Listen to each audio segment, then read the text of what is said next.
என் கிராமத்தில் எனக்கு ஏற்பட்டது தான் ஒரு பெரிய சாதிய கொடுமை.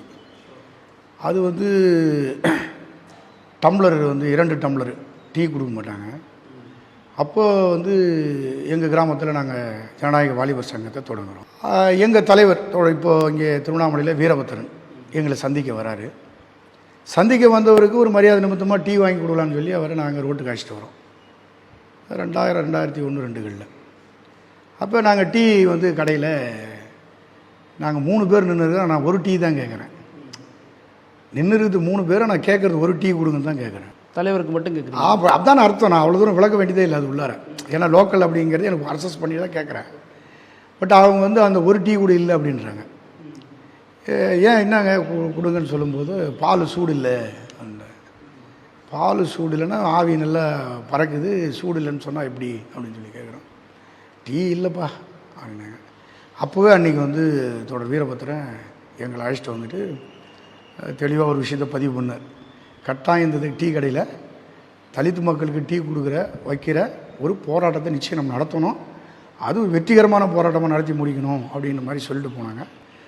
அது நாங்கள் நிச்சயமாக வந்து அந்த போராட்டத்தை நான் முதல்ல நாங்கள் எடுக்கிறோம்.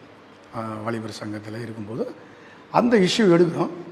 ஆனால் அன்றைக்கி வந்து எல்லாருமே கடையெல்லாம் அடைச்சிட்டு போயிடுறாங்க. நம்ம கான்ஸ்டியூஷன் தானே, அரசியல் சாசனங்கள் சொல்லப்பட்டிருக்கிற அந்த அம்சங்கள் அடிப்படையில் ஒரு பொது இடங்களில் வச்சிருக்கிற கடை திடீர்னு அடைக்கப்படுதுன்னு சொன்னால் என்ன காரணம், என்ன நோக்கம்? இப்போ காலையிலேயே காவல்துறை என்னை அழைச்சிட்டு போகிறாங்க. அன்றைக்கி சாமுண்டீஸ்வரி அவங்க தான் டிஎஸ்பி, திருவண்ணாமலை எஸ்பியாக கூட இருந்தாங்க. போராட்டத்தை வாபஸ் வாங்கணும்னு சொன்னாங்க. அது நாங்கள் எங்கள் சங்கத்தில் முடிவெடுத்தது. காவல்துறை முடிவெடுத்திருந்தால் நீங்கள் சொல்கிறது கட்டுப்படலாம். சங்கம் முடிவெடுத்தது, சங்கம் மீண்டும் கூடி முடிவெடுத்தால் தான் வாபஸ் வாங்க முடியும். டீ கொடுத்துருவாங்கன்னாங்க. கொடுத்தா நன்றி அறிவிப்பாக பண்ணிக்கலாம் அப்படின்றோம். அப்புறம் அவங்க வந்து தாசில்தார் உட்பட எல்லாருமே ஏரியாவுக்கு வராங்க. அவங்க வந்து டீ கொடுக்கறது யாருமே கடையை அடைச்சிட்டு இருந்ததுனால அவங்களால அதை அடுத்த ப்ராசஸ் பண்ண முடியல. அப்புறம் லீகலாக வந்து விஓ எங்கே இருக்கிறாரு, கடை உரிமையாளர் எங்கே இருக்கிறாங்க, அவங்கள போய்ட்டு உடனே அழைச்சிட்டு வராங்க.